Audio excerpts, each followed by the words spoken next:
तो मूवी की स्टार्टिंग में हम देखते हैं एक सिल्वर ड्रैगन को जिसका नाम फायर ड्रैक होता है और उसके साथ एक जंगली ब्राउनी भी होती है जिसका नाम सोरल होता है। दोनों जंगल में ड्रैगन्स के मीटिंग को चुपके से सुनने लगते हैं। तभी फायर ड्रैक का पैर फिसल जाता है और वो लोग नीचे गिर जाते हैं। ड्रैगन्स के लीडर जिसका नाम बोटल नेक होता है उन दोनों को बहुत डांटते हैं और सीन यहाँ से शिफ्ट होती है और हम देखते हैं कि फायर ड्रैग एक बूढ़े ड्रैगन के पास आता है जिसका नाम स्लेट बियर्ड होता है और वहीं एक ड्रैगन होता है जिसका नाम स्पाइन क्रैकल होता है। कुछ ड्रैगन्स के साथ मस्ती कर रहा होता है और स्लेट बियर्ड कहता है कि देखो उस ड्रैगन को, वो अपने आप को असली ड्रैगन समझता है लेकिन असली ड्रैगन्स तो रेम ऑफ हेवन में रहते हैं। ये सुनकर स्पाइन क्रैकल स्लेट बियर्ड का मजाक उड़ाते हैं और कहते हैं कि वो सिर्फ कहानियों में है, पर फायर ड्रैग उनको रेम ऑफ हेवन के बारे में पूछने लगता है। स्लेट बियर्ड बताते हैं कि वो ड्रैगन्स के लिए स्वर्ग है, वहाँ चांद के फूल खिलते हैं और वो बहुत दूर कहीं पहाड़ों के बीच दुनिया के दूसरे छोर में है। और सीन शिफ्ट होती है और हम देखते हैं कि फायर ड्रैग सोरल को रेम ऑफ हेवन के बारे में बताता है और तभी वहाँ एक धमाके की आवाज आती है। फायर ड्रैग और सोरल देखते हैं कि इंसान और बड़ी बड़ी मशीन जंगलों को काटते हुए उनकी तरफ आ रहे होते हैं। फायर ड्रैग और सोरल आकर सारे ड्रैगन्स को बताते हैं। सारे ड्रैगन्स काफी डर जाते हैं। स्पाइन क्रैकल इंसानों पर हमला करने को कहता है पर ड्रैगन्स के लीडर बोटल नेक उन सबको रोक देता है और कहीं छुपने के जगह ढूंढने को कहता है। सारे ड्रैगन्स छुपने के लिए खाने पीने के सामान को इकट्ठा करने लगते हैं। फायर ड्रैग सबको रेम ऑफ हेवन में जाने को कहता है पर रेम ऑफ हेवन का पता किसी को पता नहीं था। सीन शिफ्ट होता है और सारे ड्रैगन्स सोए हुए होते हैं। फायर ड्रैगन्स वापस आने का वादा करके चुपके से वहां से चला जाता है और घाटी के पास जाकर उड़ने ही वाला होता है कि तभी सोरल वहां आ जाती है और कहती है कि इससे पहले कि मेरा मन बदल जाए चलो, और फायर ड्रैग के पीठ में बैठ जाती है और दोनों साथ में उड़ने लगते हैं और उन्हें इंसानों का शहर दिखता है। और सोरल कहती है कि एक परी ने बताया था कि इंसानों के पास हर सवालों का जवाब देने वाली जादुई चीज होती है, रेम ऑफ हेवन ढूंढने में शायद मदद मिल जाए। ड्रैग कहता है कि उसे क्या कहते हैं। सोरल बताती है कि उसे इंटरनेट कहते हैं और दोनों इंटरनेट को पूछने के लिए शहर में जाते हैं। सीन शिफ्ट होता है और शहर में एक लड़का ज्वेलरी शॉप में चोरी करके भागता है और पुलिस उस पीछा करने लगते हैं। वो लड़का एक भीड़ में घुस जाता है जहाँ बहुत सारे लोग ड्रैगन राइडर का कॉस्ट्यूम पहने होते हैं और वो भी एक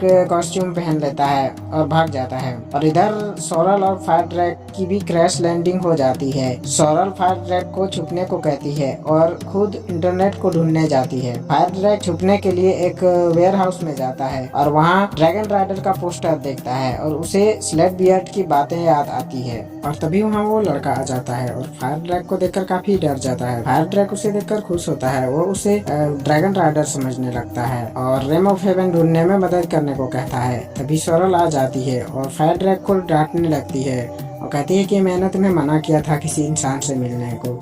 और तभी वहाँ पुलिस आ जाती है और उस लड़के को ढूंढने लगती है। लड़का फायर ड्रैग के साथ जाने को तैयार हो जाता है और तीनों रेम ऑफ हेवन ढूंढने निकल जाते हैं। और रास्ते में फायर ड्रैग लड़के से पूछता है कि हमें अब कहाँ जाना चाहिए। हमें बस इतना पता है कि रेम ऑफ हेवन कहीं पहाड़ों के बीच दुनिया के दूसरे छोर में है। ये सुनकर लड़का उसे नीचे उतरने को कहता है और वे लोग नीचे उतरते हैं और वो लड़का वापस घर जाने लगता है। और तभी वहाँ 3 बोने आते हैं और उन्हें देखकर सोरल फायर ड्रैग को छुपाने लगती है और उन्हें पूछती है कि तुम लोग कौन हो। वो लोग अपना नाम बताते हैं। उनमें से एक का नाम स्टैन वेयर, दूसरे का नाम ग्रेवल फेयर और तीसरे का नाम ग्रेनेड फेस होता है। और तभी ग्रेनेड फेस फायर ड्रैग को देख लेता है और दूसरा बोना कहता है कि मैं अपने पानी का बोतल खदान में ही भूल गया और वो वहाँ से चला जाता है। ग्रेनेड फेस पूछता है कि तुम लोग कहाँ जा रहे हो। फायर ड्रैग बताता है कि हम रेम ऑफ हेवन ढूंढने जा रहे हैं। ग्रेनेड फेस कहता है कि कहानी के मुताबिक जिस दिन रेम ऑफ हेवन मिल जाएगा चांदी सोने से महंगी हो जाएगी। लड़का सोने चांदी के बारे में सुनकर उनके साथ चलने को तैयार हो जाता है और सोरल उससे बहस करने लगती है। और सीन यहाँ से शिफ्ट होती है और हम देखते हैं कि दूसरा बोना ग्रेवल बियर दौड़ते हुए एक कैसल की तरफ जा रहे होते हैं और हम देखते हैं कि कैसल के अंदर एक बहुत ही खूंखार सोने का ड्रैगन होता है, दूसरे ड्रैगन्स का शिकार करता है और वो अपने गुलाम ट्विंगलेग को पास बुलाता है। ट्विंगलेग उसे राक्षस मैट्रिमोनियम.com के बारे में बताता है और उसकी प्रोफाइल बनाने लगता है। और तभी वहाँ पर ग्रेवल बियर आ जाता है और उसे बताता है कि घाटी के ऊपर एक सिल्वर ड्रैगन है और नेटल ब्रांड उसे पकड़ने। फायर ड्रैग नेटल ब्रांड को आते देख लेता है और सोरल और ड्रैगन राइडर को बताता है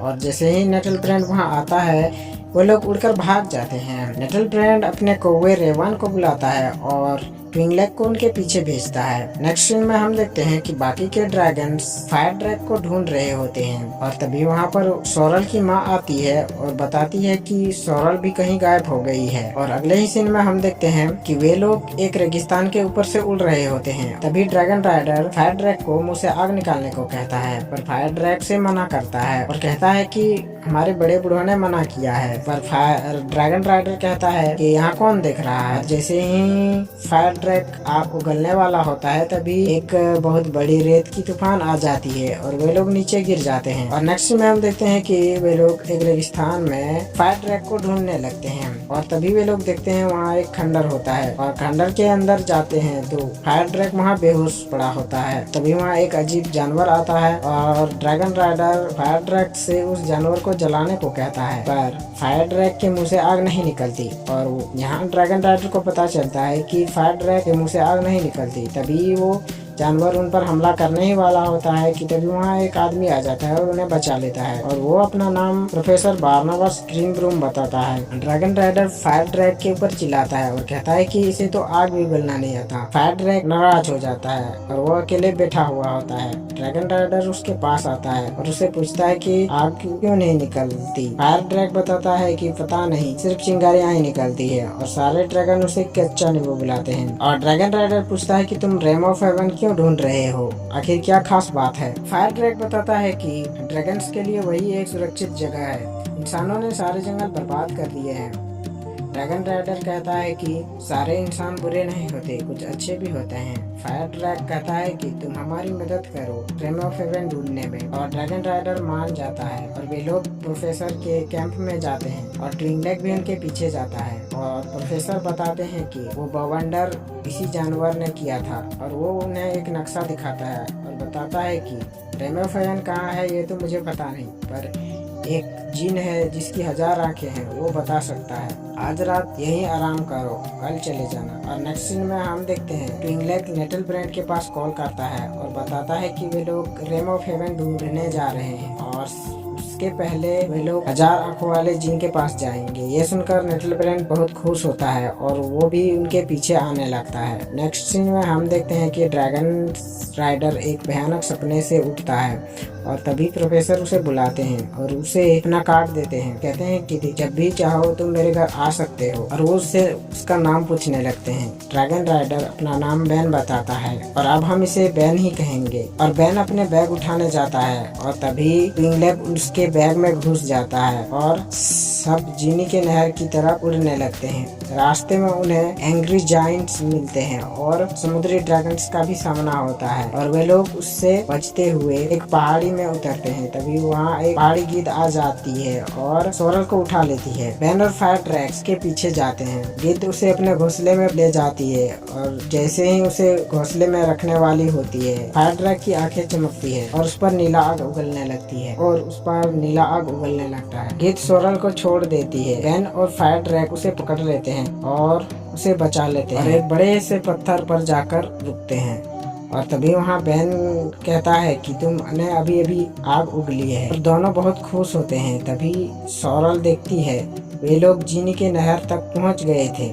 वे लोग नीचे जाते हैं। बैन जैसे ही हॉर्न बजाता है, कार के इंजन से एक जीनी निकलता है और सवाल पूछने को कहता है और उसकी शर्त होती है कि सवाल नया होना चाहिए, नहीं तो वो सबको मार देगी। फायर ड्रैग कहता है कि हमें रेम ऑफ हेवन के बारे में पूछ लेना चाहिए। बैन कहता है कि ये सवाल तो उसने कई बार सुना होगा। बैन पूछता है कि रेम ऑफ हेवन कहाँ नहीं है। जीनी कहता है कि इसका जवाब देते देते तो मेरी सारी जिंदगी खत्म हो जाएगी। बैन कहता है कि तुम्हें जो पता है वही बताओ और जीनी बैन को एक विजन दिखाता है। जीनी और सवाल पूछने को कहता है। फायर ड्रैग उससे यहाँ से बाहर जाने का रास्ता पूछ लेता है और जीनी कहता है कि ये तो मैंने 1000 बार सुनी है और उन पर हमला करने लगता है। तभी वहाँ नेटल ब्रांड आ जाता है। जीन और उस पर फाइट होने लगती है। फायर ड्रैग आग उगलना चाहता है लेकिन उसके मुंह से आग नहीं निकलती और उसे लगता है कि जब ड्रैगन राइडर उसके साथ होते हैं तभी उसके मुंह से आग निकलती है। इसी बीच फायर ड्रैग बैन को लेकर वहाँ से भाग जाता है और सोरल बताती है कि प्रोफेसर की दोस्त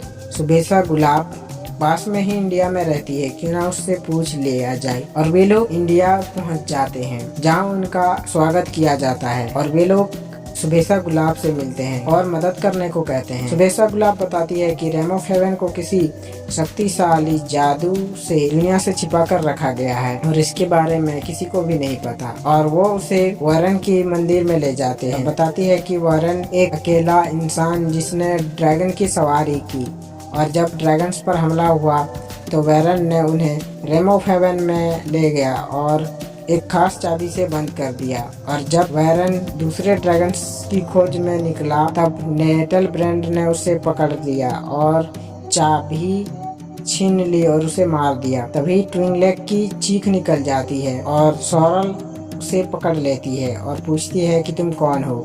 ट्विंगलेग बताता है कि उसे नेटल ब्रांड ने भेजा है। तभी नेटल ब्रांड का कॉल आ जाता है और उसे पता चल जाता है कि वे लोग इंडिया में हैं, और नेटल ब्रांड भी इंडिया आ जाता है। और सोरल बेन से पूछती है, तुमने जिनी की आंखों में क्या देखा था? बेन को कुछ याद नहीं होता है। सुबेसा गुलाब बेन को याद दिलाने की कोशिश करती है और बेन को याद आता है कि उसने एक पहाड़ की चोटी देखी थी जिसका आकार एक आधे चांद के जैसी थी। सुबेसा गुलाब बताती है कि ये तो हिमालय में है। सुबेसा गुलाब कहती है कि इससे पहले कि वो वहाँ पहुँच जाए तुम लोग जाओ। वे लोग हिमालय की तरफ निकल जाते हैं। नेक्स्ट सीन में हम देखते हैं कि ड्रैगन लीडर्स इंसानों से लड़ने की तैयारी कर रहे होते हैं, और सीन यहाँ से शिफ्ट होती है और हम देखते हैं नेटल ब्रांड फायर ड्रैग के पीछे पीछे आ रहा होता है और उन पर हमला करने लगता है, पर फायर ड्रैग उनसे बच जाता है और नेटल ब्रांड खाई में गिर जाता है। और वे लोग एक बहुत बड़े दरवाजे के पास पहुँचते हैं और दरवाजे खोलते हैं तो वहाँ पर एक गुफा के अलावा कुछ नहीं होता। बेन कहता है कि ये भी एक मनगढ़ंत कहानी निकली और वापस जाने लगता है। तभी नेटल ब्रांड आ जाता है। बेन देखता है कि नेटल ब्रांड के शरीर से एक सोने का टुकड़ा गिरता है। उसे देखकर कुछ याद आता है और वह दौड़कर गुफा की तरफ जाता है। नेटल ब्रांड वहाँ फायर ड्रैग को पकड़ा हुआ होता है और बेन फायर ड्रैग को कहता है कि तुम उसे हरा सकते हो। याद करो भविष्यवाणी में क्या था, जब रेम ऑफ हेवन मिल जाएगा तो चांदी सोने से महंगी हो जाएगी।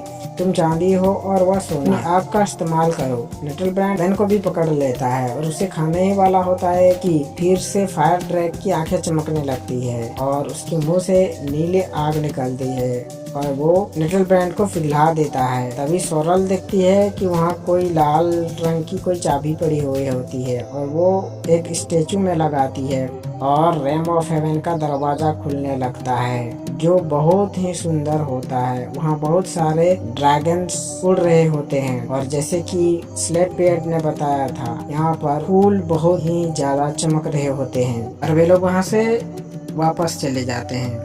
और सीन यहाँ से शिफ्ट होती है और हम देखते हैं कि ड्रैगन के लीडर इंसानों से लड़ने की तैयारी कर रहे होते हैं और तभी वहाँ पर फायर ड्रैग और सोरल आती है और उन्हें देखकर सारे ड्रैगन्स काफी खुश हो जाते हैं। ड्रैगन के लीडर कहता है कि हमें लगा था तुम्हें इंसानों ने मार दिया। फायर ड्रैग कहता है कि जैसा हम सोचते हैं सारे इंसान बुरे नहीं होते। और सोरल उन्हें रेम ऑफ हेवन से लाई हुई एक चमकीली फूल दिखाती है और वे लोग रेम ऑफ हेवन के लिए निकल जाते हैं। बेन प्रोफेसर के पास जाकर उनकी कामों में मदद करने लगता है और ये मूवी यहीं एंड हो जाती है। अगली मूवी एक्सप्लेन के लिए राइट साइड के वीडियो में क्लिक करें, चैनल को सब्सक्राइब करें और नए वीडियो एक्सप्लेनेशन को एंजॉय करें।